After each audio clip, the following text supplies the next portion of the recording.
4 to 6 minutes. His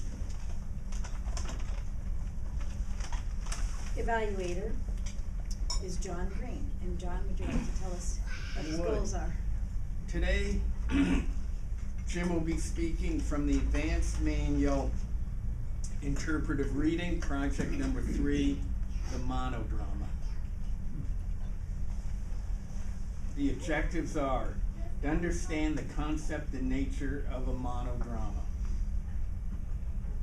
to assume the identity of a character and portray the physical and emotional aspects of this character to an audience.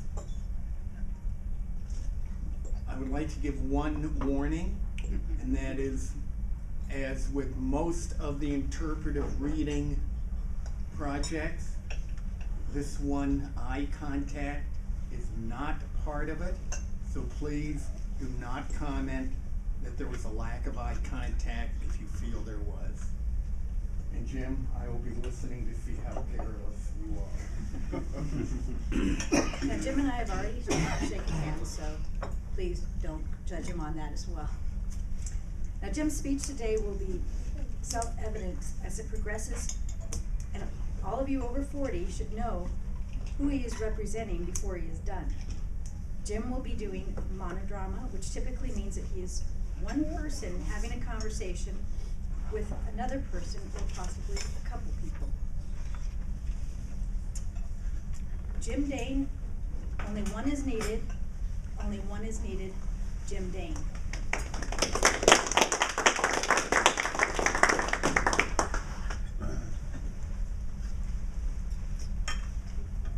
No, don't stop. Go ahead. Keep your lesson going. It's fine.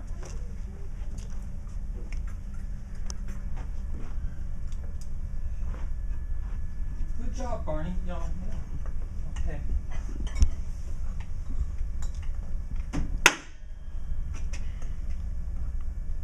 Well, I think that's enough of this lesson today. Officers 2, 3, and 4, why don't you take a break and go to lunch? And Barney, you need to stick around. We're going to have a little conversation. You're relieved of duty for right now. Barney, haven't I told you that when you're doing your gun training lessons, that you're not supposed to load the gun? I know you really enjoy doing that gun training. It's one of those things that you really enjoy, but you're not supposed to load the gun, so give me the gun. Okay, thank you. Yeah, just what I thought. 6 bullets in the gun. Of course it went off. No, you're not supposed to load the gun, Mark. So, put the gun right here. Now, what are we going to do?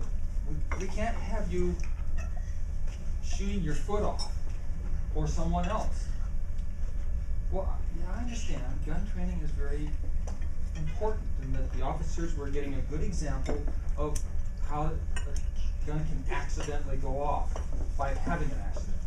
Sure, okay, but maybe you don't need a gun. Well, no, I don't carry a gun, and I'm the chief of police. You're my deputy, and you choose to carry a gun, but you don't need one. Well, okay, I understand. You feel it should be. So, I'll give you back the gun, but I'm going to keep the bullets.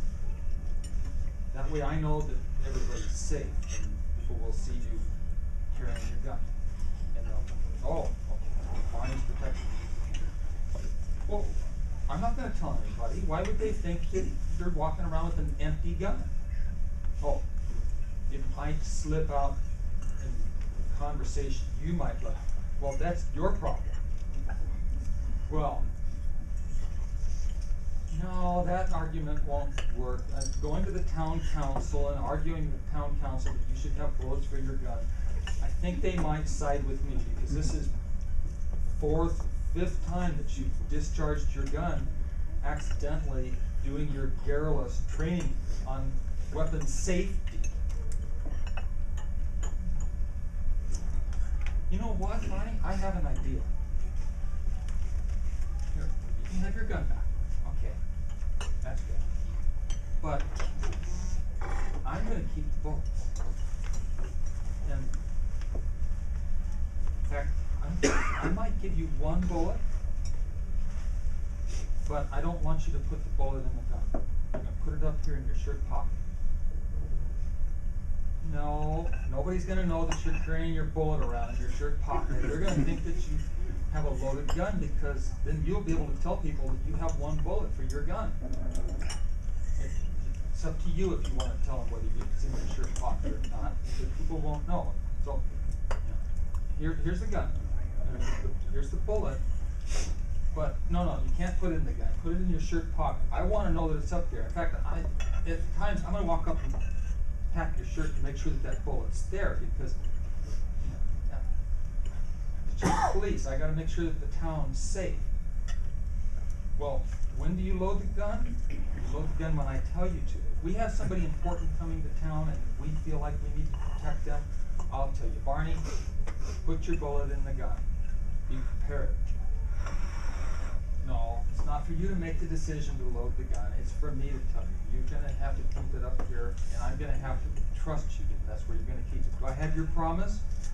Bullet stays in your pocket? Okay, that's fair. I take your word for it as an officer. So, I gotta go to lunch now. Opie and I are having lunch at the house, so I'll see you later.